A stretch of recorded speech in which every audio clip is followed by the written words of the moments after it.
The last remaining nuclear treaty with the United States. The New START deal limits the number of nuclear warheads the two superpowers can deploy. So what does this mean? And could it trigger an arms race? This is Inside Story.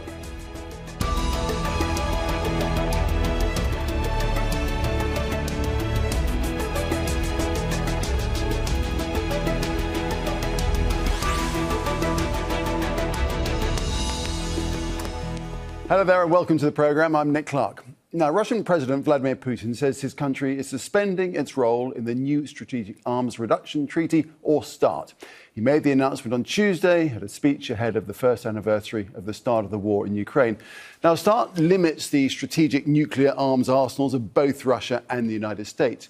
Putin said Russia was not completely withdrawing from the treaty, but it is due to lapse in 2026, and that will remove the last constraint on the arsenals of the world's two major nuclear powers.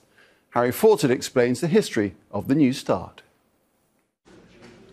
The Strategic Arms Reduction Treaty, first signed by Presidents Bush and Gorbachev in 1991, has been part of the nuclear weapons framework in some form ever since.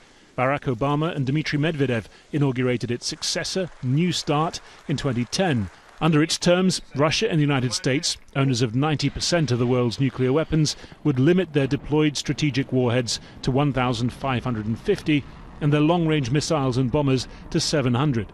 Each side could inspect the other's sites to ensure compliance up to 18 times a year.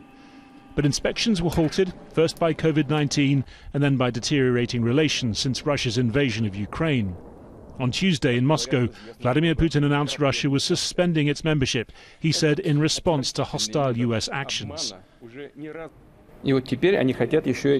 And now they want to inspect our defense objects. In the current condition of confrontation that takes place today, it sounds like nonsense.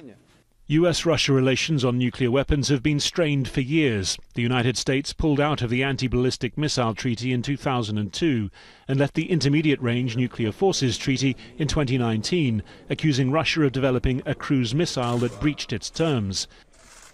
Experts fear a breakdown of the architecture that for decades has reined in nuclear arsenals. We seem to be losing the last bilateral relationship governing nuclear weapons, so we could have an arms race after this. And that arms race has not existed because of this agreement, because of the inspections that back up the intelligence that both states have. And so you have one of those pillars being taken away.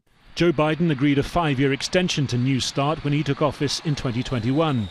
Vladimir Putin emphasized his action was a suspension, not a withdrawal, but has raised the prospect of the treaty lapsing in 2026. He also said he had put new nuclear systems on combat duty and pledged to resume nuclear testing if the United States did the same. Harry Fawcett, Al Jazeera. This message was brought to you by